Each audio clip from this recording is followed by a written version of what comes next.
Parlamentarios y grupos ambientalistas anunciaron que van a recurrir a la Corte Suprema para intentar revertir la decisión del Tribunal de Alzada de Puerto Montt, que rechazó 7 recursos presentados en contra de la Corema de Aysén, que calificó favorablemente el proyecto de Hidro Aysén. Además, este viernes, la Corte de Coyhaique rechazó 2 reclamos de ilegalidad presentados en contra de la Dirección General de Aguas por el uso de las aguas del río Báquer.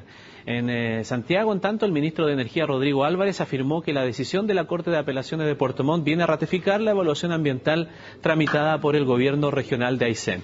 Queremos analizar el tema y por eso nos acompaña aquí en CNN Chile el abogado de Hidro Aysén, Mario Galindo. Abogado, muchas gracias. Bienvenido a los estudios de CNN Chile. Gracias a ti, Ramón. Bueno, entiendo, usted lo declaró, que había satisfacción por este fallo del Tribunal de Puerto Montt, Tribunal de Alzada, no solamente porque rechaza los recursos de protección, sino porque es bien contundente la resolución, según entiendo. Efectivamente es un fallo muy contundente, si bien se adoptó con un voto de minoría del ministro Hernán Crisosto, es un fallo que a nosotros nos deja tranquilos, digamos tranquilos es la expresión que yo creo refleja mejor nuestro estado de ánimo después de este fallo. Refleja claramente la posición de la Corte de Apelaciones respecto de lo que fue la evaluación ambiental de este proyecto, respecto de los antecedentes técnicos y respecto de cada una de las alegaciones que se formularon en los distintos recursos de protección deducido, también ha hecho una contundente argumentación para rechazarlo. Ahora, cuando los recurrentes dicen que van a llegar hasta todas las instancias posibles, y eso se entiende la Corte Suprema aquí en Santiago, llegando al máximo tribunal del país, porque confían que el voto de minoría puede sentar allí algo de respaldar lo que han sido sus presentaciones. Sí, o sea, el voto de minoría suscrito por el ministro Hernán Crisosto, nosotros lo respetamos a su vez la opinión del señor ministro. En su oportunidad, cuando se alegaron estos recursos en la Corte de Apelaciones de Puerto Montt, él fue muy gentil y fue una vista, digamos, en general de esta causa que fue muy ordenada, precisamente por él, pero evidentemente no compartimos los fundamentos de sus votos. Él, hay que decirlo, no acogió todos los fundamentos que se formularon en los distintos recursos de protección, sino que algunos muy en particular, pero creemos que esos mismos fundamentos que da el ministro Crisosto como parte de sus votos están claramente descritos por qué debieron haber sido rechazados en lo que es el voto de mayoría. Abogado Galindo, ¿y en la práctica qué significa aquí si ellos pretenden llegar hasta la Corte Suprema? Porque este recurso de protección iba anexado una orden de no innovar, por lo tanto tenía que paralizarse el proceso hasta que no resolviera la Corte de Apelaciones. ¿Eso se replica para llegar a la Corte Suprema o no? No. El fallo de la Ilustrísima Corte de Apelaciones de Puerto Montt expresamente levantó la orden de no innovar, es decir, en este momento no hay restricción ninguna respecto de lo que son los efectos de esta resolución de calificación ambiental. Está surtiendo sus efectos, han comenzado a correr nuevamente los plazos que se habían suspendido. Y en la etapa administrativa el Comité de Ministros podrá conocer de los recursos de reclamación que se deduzcan en contra de esta reclamación, y en la etapa judicial la excelentísima Corte Suprema entrará al conocimiento de las apelaciones que ya se han anunciado, van a deducirse en contra de esta sentencia. Pero mientras tanto el proyecto continúa. El proyecto continúa con su cronograma normal, eso no significa que se vayan a ejecutar obras relevantes en el tiempo inmediato, pero dentro del cronograma normal de ejecución de este proyecto, que es de largo plazo en realidad, no hay en este momento orden alguna que impida su ejecución. Ahora, vamos a algunos de los recursos, podríamos estar toda la tarde aquí, pero algo de los tal vez más llamativos, que eran los fundamentos que presentaban los recursos de protección. Por ejemplo, alguno de ellos decía por amenaza a la especie protegida del huemul, otro decía por la afectación al Parque Nacional Laguna San Rafael. Todos esos son los que ha desestimado la Corte de Apelaciones. Pero hay uno en particular que siempre llamó mucho la atención, que era una crítica que estaba indexada al proyecto, que era fragmentar la presentación del proyecto, entendiendo que una cosa son las centrales hidroeléctricas, otra cosa es el tendido luego de la distribución eléctrica, el tendido eléctrico. También le da la razón a Hidro Aysén esto. ¿Qué significa? Bueno, la verdad esa es una argumentación que generó nuestro colega y amigo Fernando Duñac. Él hizo un planteamiento de que debieron haberse evaluado en un único y exclusivo estudio de impacto ambiental tanto las centrales de generación como la línea de transmisión eléctrica a través de la cual se podrá llevar la energía que se genere al sistema interconectado central. Esta es una argumentación que en realidad no es nueva y se ha planteado en más de una oportunidad. Se planteó también respecto del proyecto hidroeléctrico Alto Maipo, que es de otra empresa generadora, ¿cierto? AESGener.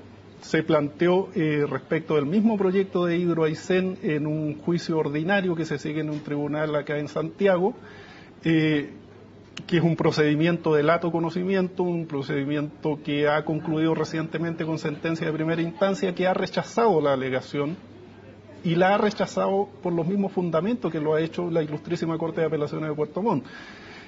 Lo que en general se proscribe por la ley en estos casos es que se realice una división arbitraria de un proyecto a efectos de eludir determinados efectos legales. Básicamente, el ingreso al sistema de evaluación de impacto ambiental, es decir, yo un proyecto único lo divido en varias partes a objeto que en su conjunto o alguna de esas partes evite el ingreso al sistema de evaluación de impacto ambiental, o en segundo lugar, para tratar de variar el elemento de la evaluación, es decir, de la presentación de un instrumento mucho más completo que es un estudio de impacto ambiental, rebajar la calidad de la evaluación a una declaración de impacto ambiental.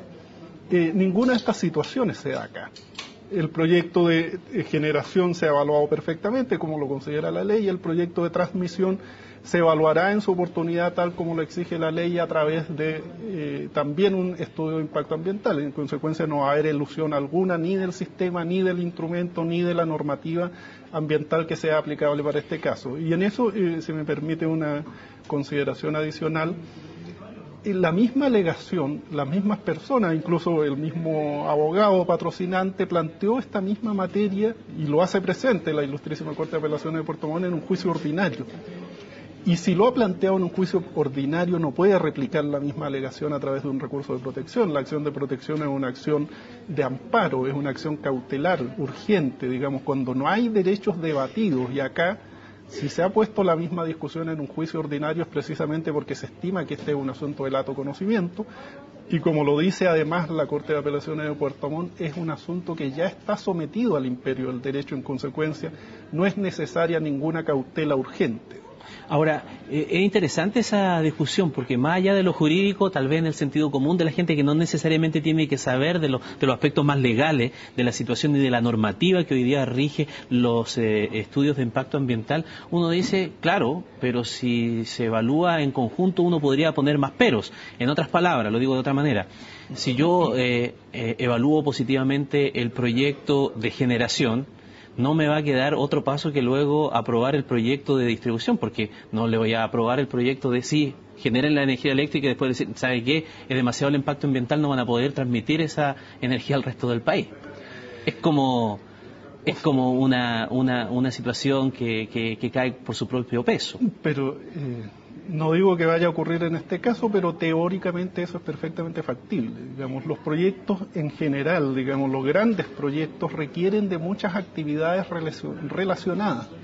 Es decir, por ejemplo, si usted toma un proyecto de extracción minera, se va a encontrar con que también va a requerir una fundición, va a requerir un puerto, va a requerir transporte por vías privadas o públicas, y no todo eso necesariamente tiene que evaluarse en el mismo y único estudio de impacto ambiental.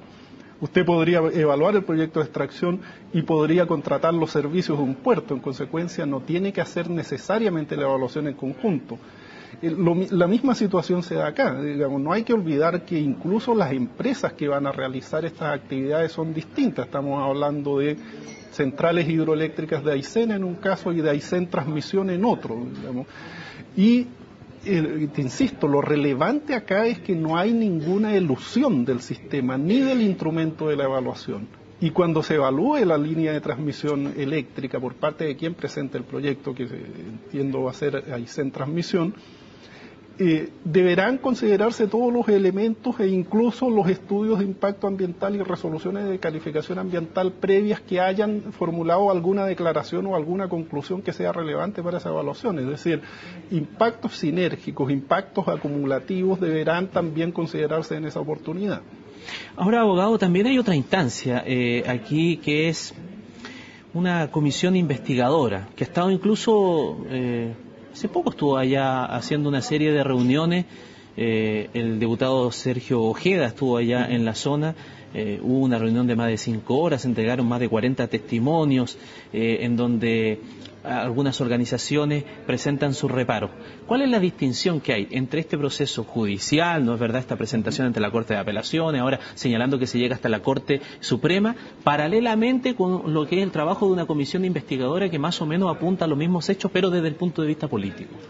Esa es exactamente la distinción. Digamos, esta es una comisión investigadora que es de naturaleza política, sus conclusiones van a ser de naturaleza política, podrá hacer algunas recomendaciones generales respecto de lo que es el funcionamiento de la administración del Estado, de lo que son los procedimientos de evaluación de impacto ambiental, de cómo se aplicaron en este caso, pero la resolución, como dicen los abogados, con autoridad de cosa juzgada, que va a resolver sobre la calificación jurídica de este proyecto, está entregada única y exclusivamente a los tribunales de justicia. Para que se entienda bien, no tiene efectos en cuanto a lo que pueda suceder con el futuro del proyecto. Tanto es así que todas las conclusiones y todos los antecedentes que se han reunido en esta comisión investigadora se han acompañado por los recurrentes a el expediente de la tramitación de estos recursos de protección, y la Ilustrísima Corte de Apelaciones de Puerto Montt ni siquiera los menciona en su fundamento porque precisamente son conclusiones de naturaleza distinta. La función jurisdiccional le corresponde exclusivamente a los tribunales de justicia y es allí donde se está dando esta discusión y es allí donde nosotros esperamos que estas sentencias que han dictado en primer lugar la Ilustrísima Corte de Apelaciones de Coyhaique, donde ya se rechazaron muchas de las alegaciones deducidas y reiteradas ante la Ilustrísima Corte de Apelaciones de Puerto Montt, y ahora recientemente, cierto, en la Corte de Apelaciones de Puerto Montt sean confirmados por la excelentísima Corte Suprema. Nosotros hemos dicho muchas veces, una convicción que es la de haber actuado correctamente, que es la de haber tramitado un procedimiento legalmente y en la que han participado los más diversos especialistas a nivel nacional y de las mejores calificaciones. En consecuencia, tenemos, insisto, tranquilidad. Eso es lo que mejor describe lo que podemos decir respecto del resultado hasta ahora de las acciones que se han deducido en contra del proyecto. Abogado Mario Galindo, muchas gracias por su tiempo con nosotros aquí en CNN Chile. Gracias a ti. Nos vamos a la pausa y volvemos.